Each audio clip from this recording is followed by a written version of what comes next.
우리가 왜 예수님을 믿는가? 우리가 왜 예수님을 따르는가? 우리가 왜 예수님을 닮아가고 보려고 하는가? 그분의 은혜와 그분의 진리가 우리가 되었기 때문입니다.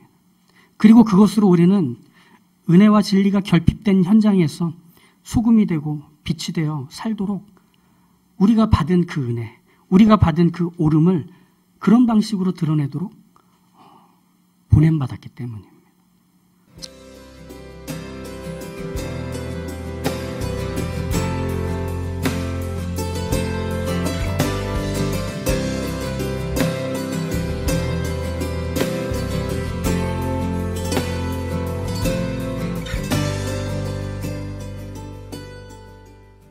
장 보러 갔다가 노르웨이 연어는 언제나 옳다. 정말 너무 강렬한 거예요. 이게 문구가. 그래서 한번 찾아봤어요. 이게 도대체 어디서 나온 건가 했더니 노르웨이 수산물위원회에서 캠페인을 벌인 거예요. 그래서 대한민국 국민들에게 이 노르웨이 연어가 얼마나 맛있고 또 안전한지 알려주기 위해서 이 원산지의 중요성을 보여주기 위한 일종의 캠페인. 노르웨이 연어는 언제나 옳다. 이렇게 한 거죠. 이 언제나 옳다라는 표현 우리 종종 쓰잖아요. 뭐 여러 가지 다 붙이실 텐데 알래스카 연어도 있어요. 일본에서도 연어가 나와요. 그렇죠? 그런데 노르웨이의 연어가 언제나 오르려면 노르웨이 수산물위원회는 자기 연어에 대한 확신이 필요하겠죠. 우리 게 최고다. 이래야만 되는 거죠. 이처럼 언제나 오르려면 나 자신에 대한 확신이 필요합니다. 그렇겠죠. 그래서 다른 사람들의 항의, 거부, 위협 이런 거에도 굴하지 않고 떳떳하고 당당하게 각오와 의지를 갖고 뚫고 가야 되는 그런 내 확신이 필요한 거죠. 그런 점에서 생각하면 언제나 오르려면 내게 있어 언제나 맞아야만 돼요. 또 언제나 오르려면 내게 있어 언제나 좋아야만 돼요. 그래야 포기가 안 되는 거죠. 그런 점에서 언제나 오르려면 나 자신에 대한 확신이 필요하다. 사사기의 모든 내용들의 처음과 끝을 한마디로 표현하는 것이 사사기 21장 25절 마지막 구절입니다. 자기의 소견에 옳은 대로 행하였던 시대. 이게 바로 사사기의 흐름이었죠. 그러니까 누구도 나는 옳은 것 같지 않은데 라고 하는 사람이 하나도 없었던 그 시대를 말합니다. 근데 그런 시대였던 이유는 하나님이 가나안 땅에 이스라엘 민족을 정착시켜 한 나라로 세워가시는 데 있어서 하나님께서 그들에게 허용하신 놀라운 자유 때문이었습니다. 그러니까 그들은 거기서 더 이상 애굽의 노예가 아니었어요. 거기서 그들이 자기가 원하는 집을 짓고 자기에게 준 땅에서 자기가 원하는 곡물을 뿌려서 농사를 짓고 자기가 갖고 싶은 직업을 갖고 자기가 원하는 사람과 결혼해서 가정을 일구는 일이 자기 마음대로 할 수 있는 곳이었습니다. 즉 가나안은 자유민들의 땅이었습니다. 그런데 그 자유가 이제 시간이 지나면서 점점 내가 언제나 옳다로 바뀌어왔던 거죠. 그 언제나 옳다는 다른 사람의 옳음과 충돌을 일으킬 수밖에 없었고 그 충돌은 멈춤 없이 반복이 되고 누군가는 그 충돌 앞에서 패배하기도 하고 누군가는 이기기도 하는 일들이 반복되는. 하지만 여기서 배제됐던 건 뭐냐? 하나님이 그들을 자유민으로 허락하셨던 뜻과 그리고 그들이 자유민으로 산다는 게 무엇인지를 배워야 하는 모든 내용과 과정들이 배제가 되어버린 것. 하나님은 우리를 어떻게 살길 원하시지? 하나님은 우리를 어떻게 이 땅에서 하나님의 백성다움을 마련해 가길 원하시지? 라고 하는 궁금함과 요구들은 보이지 않습니다. 각기 자기 생각에 옳은 대로, 자기의 감정에 옳은 대로, 자기의 의지에 옳은 대로 살 뿐이었습니다. 이게 바로 사사기의 풍경이었죠.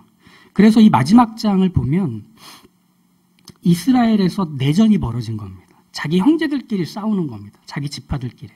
11지파와 한 지파가 전쟁을 벌여서 결국 이 한 지파가 사라질 위기에 처할 정도로 말도 안 되는 비극의 결과를 내게 하는 전쟁이었죠. 그런데 이 전쟁이 얼마나 더 충격적이냐면 21장 1절을 보시면 이 거의 멸망당할 것 같아진 한 지파를 향해서 이런 맹세까지 해버립니다. 이스라엘 사람들이 미스바에서 맹세하여 이르기를 11지파가 얘기하는 거죠. 우리 중에 누구든지 딸을 베냐민 사람에게 아내로 주지 아니하리라. 무슨 말이냐면 설령 베냐민 사람들이 몇 명 남았다고 해도 그들은 마지막 베냐민 사람이 될 거다. 이 뜻입니다. 결혼을 할 수가 없고 그래서 이스라엘 지파에서 사라지게 되도록 만들겠다 하는 맹세죠. 무시무시하지 않습니까? 이 11지파가 이렇게 힘을 모아서 싸웠던 이유는 명분은 이랬어요. 하나님이 언제나 옳다. 그리고 레위 사람은 언제나 옳다. 그렇기 때문에 레위 사람의 말을 들어보니 베냐민 지파의 기브아라는 곳에서 일어난 일을 우리가 고치지 않는다면 우리는 함께 그 썩은 하나의 귤로 인해 상자 전체가 썩어버릴 테니 이걸 고치고 해결해야 된다 하면서 나갔던 전쟁입니다. 처음에는 그 명분이 분명했고 모두가 다 그 명분에 동의를 했죠. 그런데 그 전쟁의 결과가 비참했고 모두가 다 후회를 합니다. 패배한 자나 승리한 자나 말이죠. 이 사건의 충격적인 점은 뭐냐면 이 레위 사람이 고발했던 기브아라는 곳에 사는 사람들이 저지른 사건, 이 사실은 자기 때문에 벌어진 일이었기에 이 사건은 참 흉측한 시작이기도 했던 겁니다. 레위 사람이 19장에서 등장을 해요. 이스라엘의 왕이 없으므로 에브라임 산지에 사는 한 레위 사람이 자기의 첩이 도망을 쳐서 그 첩을 데리러 베들레헴으로 갔다 하면서 이제 19장이 시작이 되죠. 근데 이 레위 사람이 보여주는 19장부터의 그의 행동, 그의 말들은 하나같이 당시 이스라엘 분위기, 또 이스라엘에 자리 잡힌 어떤 문화, 가치 이런 것들을 보여주기에 가득 차 있습니다. 자, 먼저 첫 번째는 이거죠. 레위 사람은 첩을 두고 있어요. 여기서 첩이라고 굳이 말하는 이유는 결혼해서 얻은 아내가 아니라는 의미입니다. 첩을 둔 레위 사람이다. 이건 상당히 여러 가지를 내포하고 있는 말이기도 해요. 왜냐하면 레위 지파는 가나안에 들어갈 때 하나님이 그들에게 땅을 주지 않으셨거든요. 그럼 그들이 어떻게 먹고 살 수 있느냐? 이스라엘 백성들이 레위 사람을 돕도록, 그래서 그 성막에서 제사를 드리면 제물이 나오잖아요. 제사장과 레위 사람들에게 주어질 그 제물들을 갖고서 서로 이렇게 분배해서 썼습니다. 이건 무슨 말이냐? 레위 사람들은 기본적으로 가난하다는 겁니다. 그러면 첩을 둔다는 건 무슨 의미냐? 레위 사람이 돈이 좀 있다는 거예요. 그러니까 아내 말고 첩도 둘 수 있는, 경제적으로 여유가 있는 상황이죠. 어떻게 이 레위 사람이 재산이 많지? 부자지? 그건 자기 지파에게 맡기신 하나님의 성막에서 일하는 게 전부가 아니기 때문입니다. 미가의 제사장처럼 누군가에게 고용되어 그를 위하여 일하는 제사장, 즉 월급 받는 제사장이었기 때문에 재산을 축적할 수가 있는 거예요. 왜 돈이 많았는지 이해가 되시죠? 분명한 점은 레위 사람의 재산이 많다는 건 결국은 그가 해야 될 일에서 멀어져 있다는 뜻입니다. 그가 해야 될 일을 충실하게 하고 있다면 재산이 쌓일 수가 없습니다. 먹고 사는 것만 해결이 될 것이기 때문이죠. 그러면 이런 생각 들지 않으세요? 뭐 레위 사람이 소유가 많으면 안 되나요? 재산을 그렇게 늘리면 안 되나요? 할 시간이 없어서 그래요. 우선은 레위 지파의 사람들은 자기 부모에게서 상속받는 땅이라든지 부동산이라든지 재산이랄 게 없어요. 자기 부모도 자기 같았거든요. 돈을 만들어낼 수가 없는 거죠. 그리고 또 레위 사람들은 재산을 늘릴 만한 일들에 참여할 수 없었다는 점에서도 마찬가지입니다.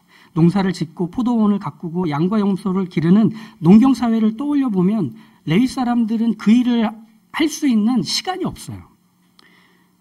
성막에서 항상 해야 할 일들이 정해져 있고 이스라엘의 국가적인 큰 세 개의 절기가 있거든요. 그 절기가 되면 제사장의 일을 도와야 하고 찬양도 불러야 되고 제물도 나눠줘야 하는 일들에 파묻히게 됩니다.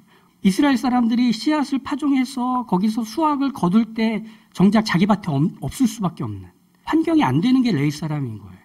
해야 할 일들을 하고 있다면 말이죠. 그러니 절기를 준비해야 될 레위 사람이 언제 낫을 들고 밀밭에 가서 수확을 하겠어요? 아예 없는 거죠.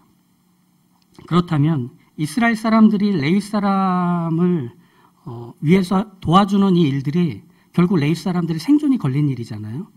그러면 레위 지파의 사람들이 해야 되는 일은 더욱 이스라엘 백성들이 하나님이 누구신지를 알도록, 그리고 하나님의 율법과 하나님이 원하시는 것을 끊임없이 소개하고 그 옳고 그름을 가르치고, 그래서 하나님의 백성답게 살아갈 수 있도록 도와야 자기의 생존의 문제가 해결이 돼요. 그러니까 하나님이 왜 레위 지파에게 땅을 주지 않으셨냐면 이스라엘의 거룩함, 이스라엘의 신앙과 그들의 생존을 결부시켜서 이스라엘이 더욱 거룩해질수록 그들의 생존은 더욱 보장되도록 만드심으로 그들이 해야 될 일들에 충실히 수행할 수 있게 하나님이 이 구조를 주신 겁니다. 그런데 이 레위 사람에게 첩이 있대요. 첩이 있대요. 그건 그가 재산을 이미 갖고 있다는 말이겠죠. 첩을 둘 수 있을 정도의 넉넉한 삶이 가능하도록 이스라엘 사람들이 도왔던 이유는 하나님을 잘 믿어서가 아니라 레위 사람의 도움을 받아 하나님이 자신을 위해 일해주기를 바라는, 즉 나를 위한 제사장으로 월급을 줬던 일입니다. 이 부분에 대해서 어떤 주석에서는 이렇게 말하기도 해요. 유다 베들레헴에 사는 이 첩의 아버지가 나오거든요. 근데 그 첩의 아버지가 레위 사람에게 자신의 딸을 첩으로 주었다, 이렇게 해석하는 주석도 있습니다. 그것이 가능한 이유가 첩의 아버지가 레위 사람에게 자신의 딸을 아내도 아닌 첩으로 보낼 수 있었던 가장 타당한 이유를 꼽아보자면 그게 그 아버지에게 유익이 되기 때문이었어요. 아니 누가 자기 이쁜 딸을 그렇게 보내겠어요. 근데 그게 가능한 건 하나님의 봉사자 레위 사람과 어떻게든 관계를 만들어서 자신의 집에 평안과 번영을 이루기를 꿈꿨기 때문에, 그게 그에게 옳은 것이기 때문에 감행할 수 있었던 거죠. 너무 징글징글하지 않나요? 이게 사사기 시대의 풍경이었다는 겁니다. 그러니 첩을 가지고 있는 부유한 레위 사람, 그리고 그 레위 사람을 부자로 만들어주는 이스라엘 사람들의 욕망. 그럼 이 레위 사람은 그런 점에서 보면 부자였지만 괜찮은 사람이었는가? 레위 사람은 율법을 지키고 싶을 때 지키는 사람이었습니다.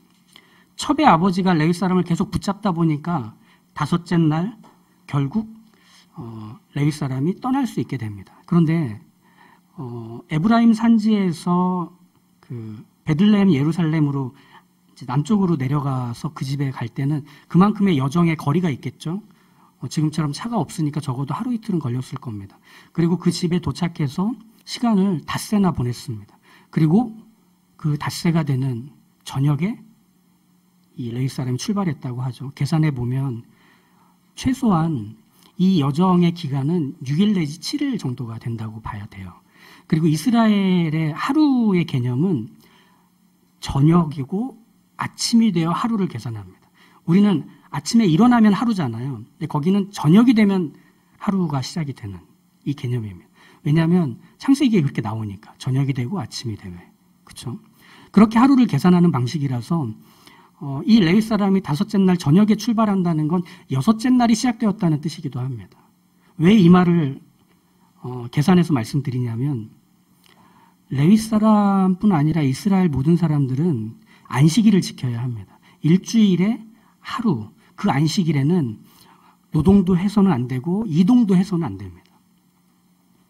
그런데 성막을 지키는 사람이며 율법을 지키는가 그렇지 않은가를 살펴줘야 하는 이 레위 사람이 자신의 사랑하는 첩이 친정에 갔다는 것 때문에 그를 데리러 가기 위해서 보내는 이 여정에서는 안식일을 지키고 있는 장면이 나오고 있지 않다는 거죠. 너무 낭만 사나이 아닌가요? 내가 사랑하는 이 사람을 반드시 데려오리라. 그러면서 레위 사람인데도 안식일을 준수하지 않고 있다. 율법은 자기 지키고 싶을 때 지키는, 자기 형편에 맞게 원할 때 지키는 게 되어버린 성막을 지키는 봉사자의 모습입니다. 그런데 여기서 끝나면 좋겠는데 모수는 그 다음에 또 나타납니다.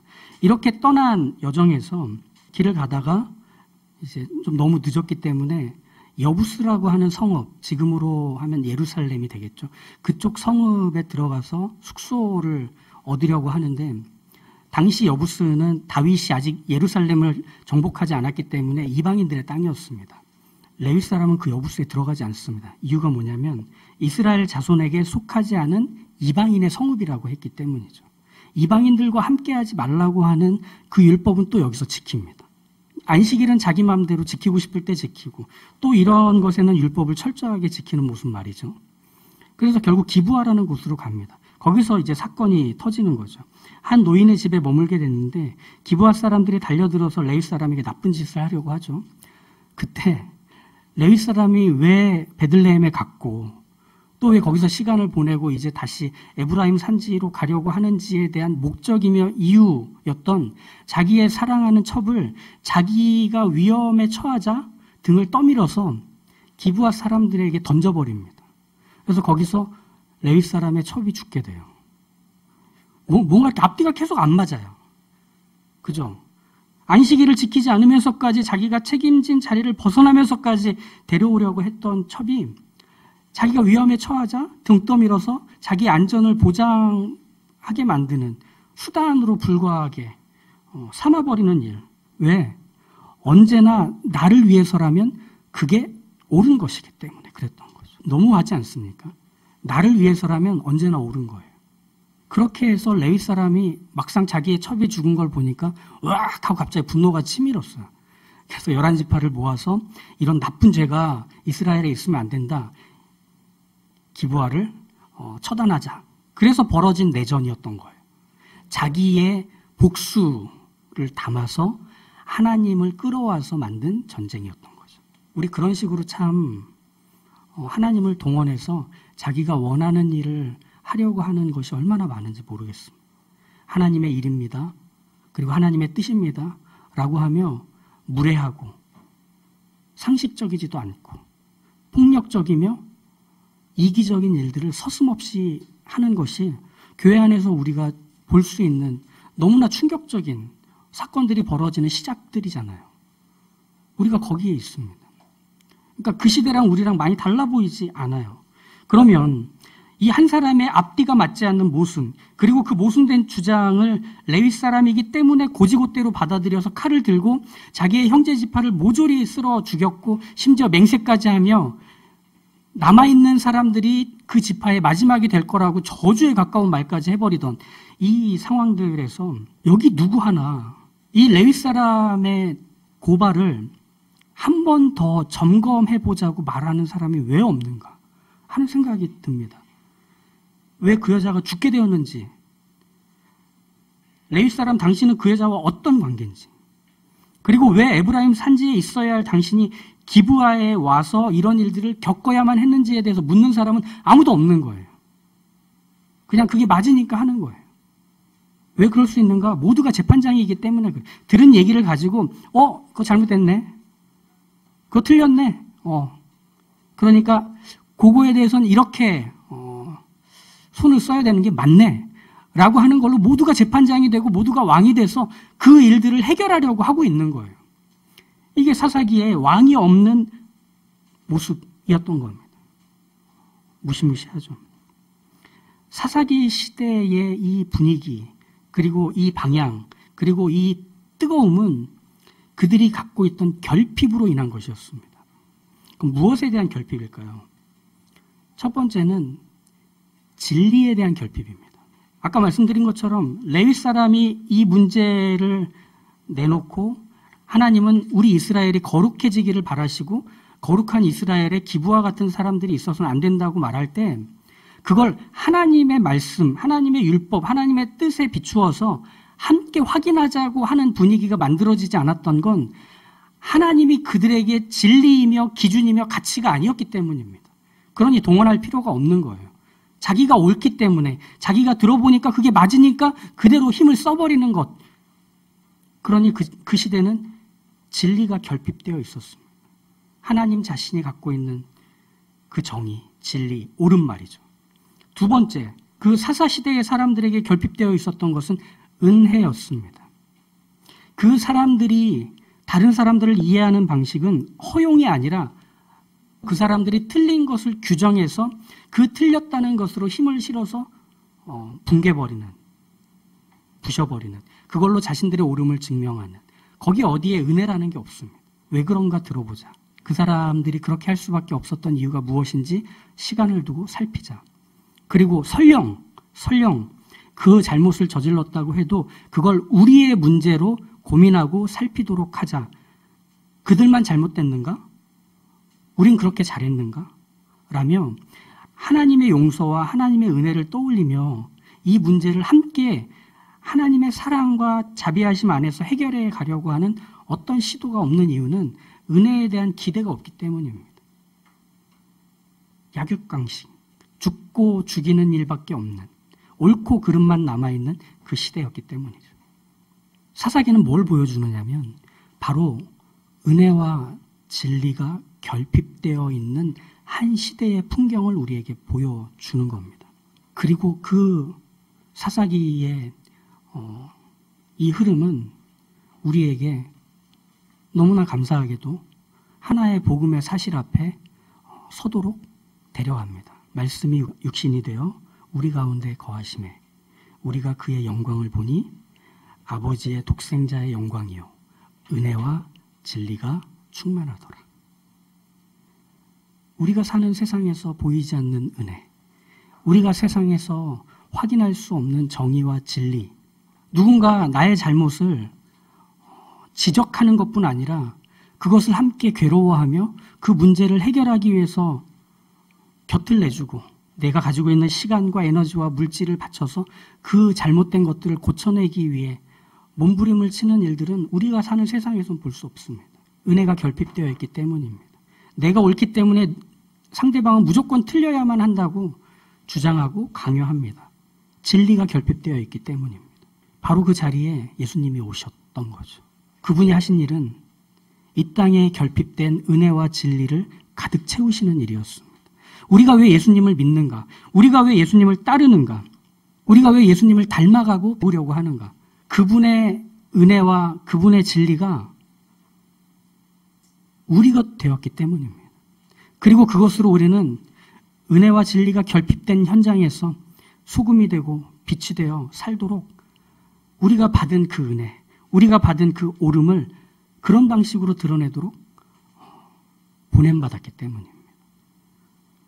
은혜를 아는 자, 죄 용서를 아는 자, 하나님의 오르심을 아는 자들은 그렇게 은혜와 진리가 충만한 채로 하나님의 구원, 하나님의 나라, 하나님의 생명을 전하게 될 것입니다.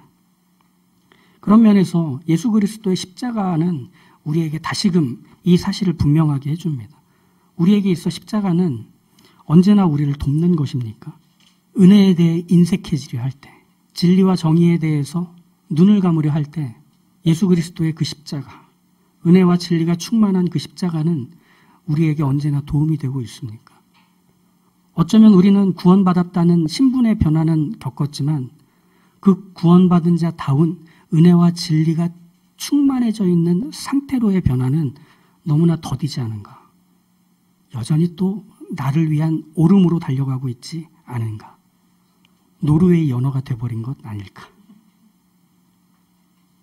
그러니 우리의 삶의 자리에서 우리가 계속 씨름하며 마주해야 되는 건 나의 옳음과 마주 서 있는 하나님의 오르심입니다.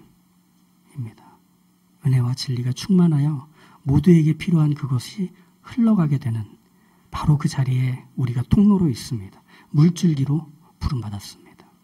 그러니 예수 그리스도를 닮아 그 은혜와 그 진리가 충분하신 바로 그 삶을 사시길 주님의 이름으로 축복합니다.